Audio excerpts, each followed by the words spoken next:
Welcome back to The Founder, and today we're here once again at this beautiful space, the Colombo Cooperative, and today I have with me Shanila from Foto Design, and we're going to get to know a little bit more about her story. Shanila, how are you today?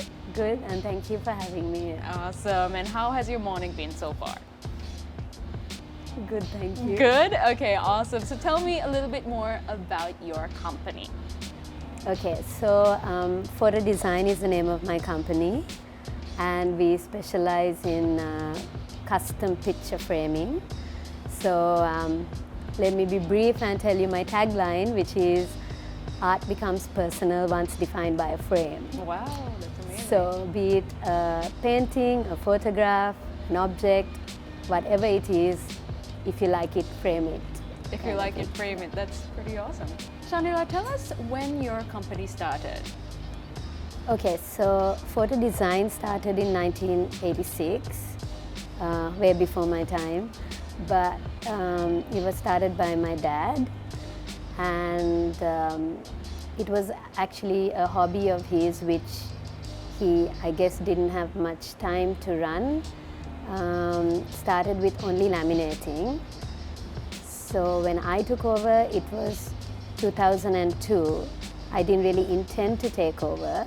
My dad wanted me to close things up, and before I pursued my line of study, which was completely different to what I'm doing right now. So I could say I started picture framing, the picture framing segment of Foto Design, which is its main product now, in 2002. Okay, that's amazing that you carried on the legacy. Now, what would you say actually brought about the inspiration for this project? Okay, so to be honest, I didn't think of myself as a person who would own my business one day or have something of my own. I always felt I had the attributes to be led by somebody always and be guided.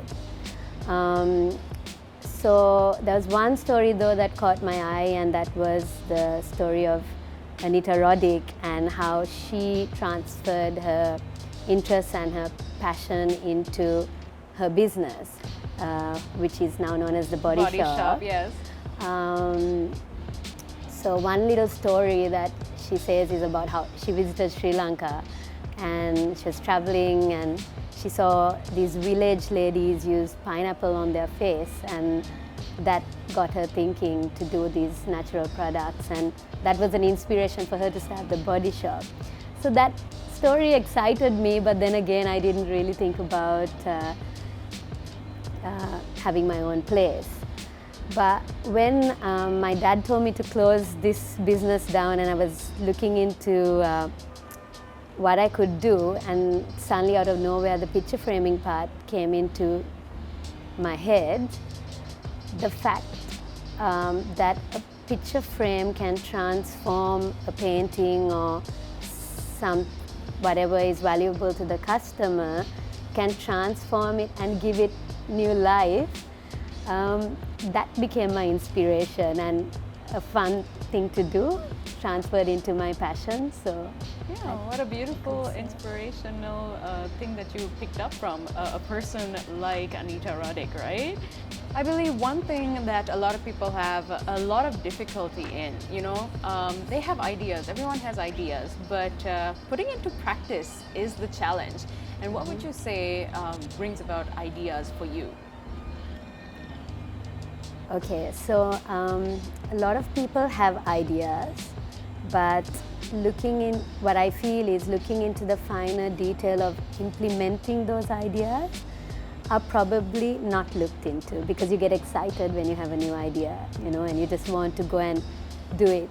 Yeah, that's true. But factors such as the capital involved, the cost, finding the right people to carry on your idea,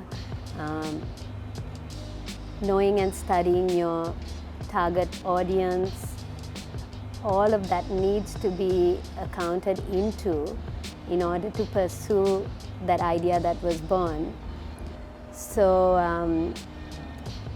I also believe in having your heart, your total heart in it, because when tough times come, that is what will help you to carry on without giving up.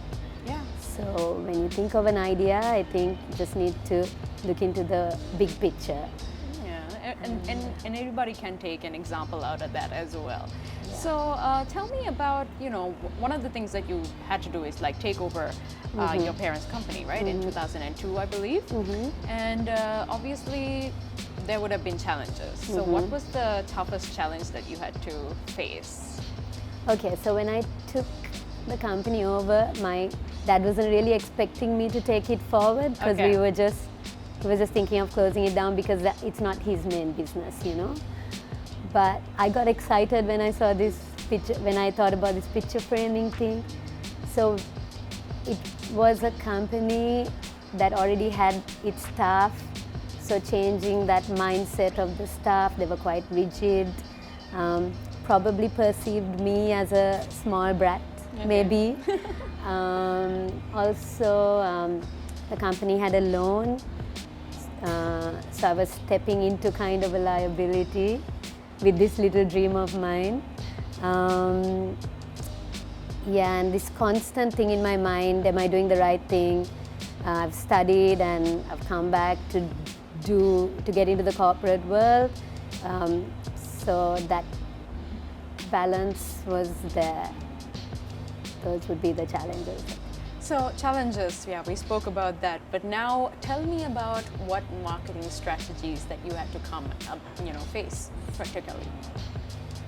Okay, so my main marketing strategy is word of mouth. This means I have to ensure that the product is of very good quality. I must say I don't always get it right, but at least it pushes me and it makes me keep trying until I get the product right. I always think if the client were to invite me over for a meal or for tea or something to their house, if I sit there and I look at the wall and see that picture and I'm disappointed with it, that's not going to make me happy.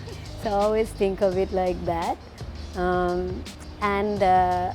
You see, when you do something that you really like and you're passionate about, it's not a pain to do something like this. It's actually very challenging and a lovely thing to do. So. Yeah. What would you say has been the hardest decision you've had to make so far? Whether I should do this interview or not. No, I'm just joking.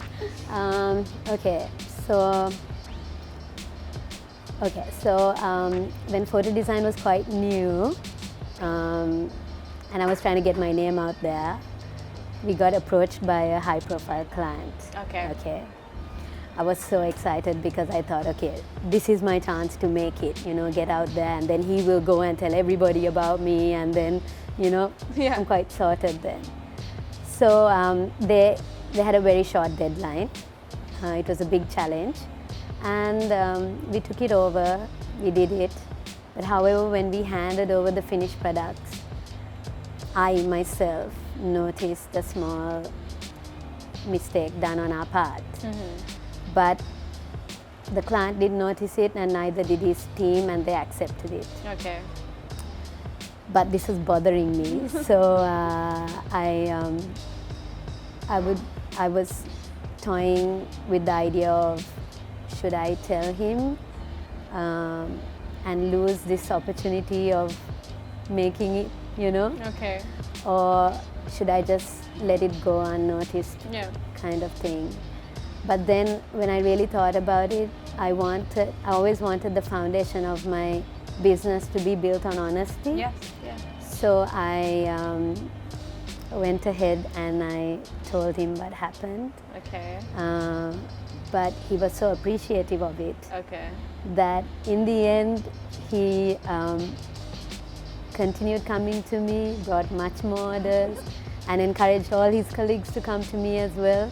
So I got what I wanted out of the job. Okay. But through a hard decision. What a rewarding moment, I would say, for being honest at the same time. It really was a defining moment for me in my work experience. That's amazing. yeah. And one of the things that would have been frustrating, right? So obviously frustration comes with any startup. What would you say has been your frustrating moment having a startup like this? Frustrations. Okay, so looking back, I would say the most frustrating part for me was when I started. Okay. And because it's a new thing for me, I'd studied the product, and I've been reading into my competition. I know what they're doing, and I feel like we're offering the same product for probably less cost and more personalized and everything, but always the clients would want to go to the more established places because of, I guess, reliability. I can't blame them for it, but that was a bit frustrating that we could offer the same product, but people would always go to the bigger and the person who's been in the industry for longer. We were quite new at the time, so those were little frustrations. Yeah. Apart from that, there's always frustrations like handling staff, clients who can't really communicate what they want. So I have to kind of imagine, but if I look at the big picture again, I couldn't do it without my staff. I have a great team, and from my clients, I learned so much. So that's lovely. So obviously, when it comes to having your own startup, there are a few challenges that you have to face, like, for example, financing. Was financing for you any easier? Being a small and medium enterprise, I would say it's best to always avoid taking loans. Yes. But if you are pushed to do that, I feel it's very important that you have a backup plan about how you're going to pay back, and be responsible about that, to stick to that. Yeah, and were the banks helpful for you at all? Banks are helpful if you cooperate with them and work with them. Again, I would say you have to have that payback plan, and stick to it. I think that would be. So tell me, Shanila, what has been something that you failed before you succeeded? Have you ever had a moment where you failed, obviously? When it comes to failure, I actually think now, because I've been running this business for for 17 years, failure is something you have to go through in order to keep running a successful business. It helps you to learn how to handle crisis, to handle a cross-section of clients, to handle staff problems. There have been many instances where I have failed and I've thought, should I just stop and give up? But now, looking back in retrospect, I think that's what has made me. And just to give a small example, when I was during my pregnancies, it would be so difficult because sometimes clients, or you can't expect clients to think that you're reliable when you have so much going on in your personal life. Sure. Yeah. But all of those have just added to my experience. So what really gets you up in the morning? What gets me up in the morning is the morning school run. No, but on a serious note, I know I might sound like a cliche, philosophical person, but there's no problem with that. I believe that everyone has a purpose in life. That's right. And I'm very grateful that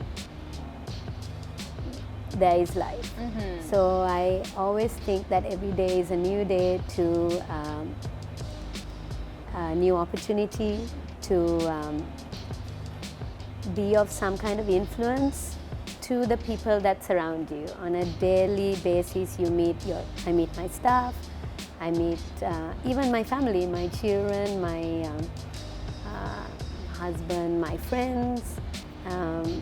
When I drop my kids, I meet parents, and I think it's an opportunity to share something that we've been blessed with or something good with someone else. All right. So, so stepping away from the seriousness, I have a fun question for you. What's the craziest thing you've done at office? I don't think I can reveal all the crazy things I've done in office. That's what they all say. But my friends know this story and they love it, so I share it. There was once a client who came in and I just assumed he couldn't hear and that he couldn't speak. Okay. So I spoke to him in sign language, not that I know sign language, but in the best possible way that I could. And he thought that I couldn't hear and I couldn't speak. So he started talking to me in sign language as well. So we both had this 5-minute conversation in sign language until he resorted to saying, "Oh, is it?" And then I got such a shock and I ran out of my office. I was very embarrassed when my staff questioned me about it. That is actually crazy. It's more awkward than crazy, I would say, but fun story. What would you say is your definition of success? I believe it's peace of mind. Peace of mind. Okay, that's it. Short and simple. Peace of mind is very important. Actually, a lot of people forget mental health is also important. Very important. Another thing is for the fact that you have your own company. Now, if you were to take over a company or a brand other than what you're doing, what would it be? Okay, it would definitely be Barefoot. Okay. It's my favorite brand in the whole wide world. Can I ask why? I love the concept. I love that they use local crafts people. I love the color, but I wouldn't really want to take it over because I don't think I'll do such a good job with it. So yeah. And so now, considering that you don't have this startup that you are building right now, what would you be doing if not? Okay, so many times I have wanted to give up. Okay. Because I find the balance a little hard. And since I have 3 little kids now, I would say the next best option is full-time mom. Oh, that's such an awesome answer. And congratulations on your kids. So Shanila, now that you are the boss, would you ever work for someone else? If that person was aligned with my same personality and work ethic, I think I could do it. Okay, sure. And another thing is the fact that there are so many founders everywhere now. If you had the opportunity to have dinner with one of these world famous founders, who would it be? It doesn't even have to be world famous. It has to be something small or anyone that you admire to have dinner with. Okay, so there's this company called Siberian. And one of the founders is very cute. So I'd like to have dinner with him. Okay. But why I would like to have dinner with him is I love his work ethic and the way he balances everything, and he does his work and comes home by 5:36 so that he can spend time with his kids and drops kids to school in the morning. And I really look up to that. So check him out, Siberian. You yourself being a startup, what would you give others? Like, what kind of an advice would you give others who are also trying to get their own business up and running? Actually, I'm still learning on the job as well. But from the little bit of knowledge or my experience that I have, I would say you should really know your product, or your idea. You should really study it to detail. you should try and understand what your competition is doing right.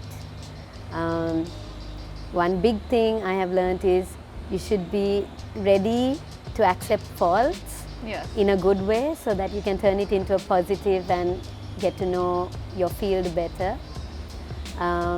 Expand slowly and strategically without trying to go full on into it. But more than anything, I guess you just should not stop learning, because that's something you can learn every day, from the person who cleans your office to your most high profile client. You can learn a lot. So you should never close yourself up Yeah. to thinking that, okay, you've reached the plateau and there's nothing more that you can learn. That's true. Yeah. I also think rest is a very important thing. And to close with a little funny story, I came, sometimes we get so caught up with our lives and we think we're always busy and we have no time and all of that. One day I came home after work and I just put my bags down. My husband and my kids were in the room and I was like, I can't do this, I'm so tired, I'm so stressed, my whole body is hurting. And I was on this rant, and then my small son just got up and said, Amma, ochara mahansi nang nala nidiya ganna. And that made so much sense, something so simple to translate. He just said, have a shower and go to sleep. But I think that rest is also very important. Yeah. And that's what I'd like to leave with. Yeah. Some very wise words indeed. So thank you so much for talking to us. It was a pleasure having you here. Thank you for having me. Yeah, so definitely check out Shanila from Foto Design. And where are you guys based? Our address is 113A Park Road, Colombo 5.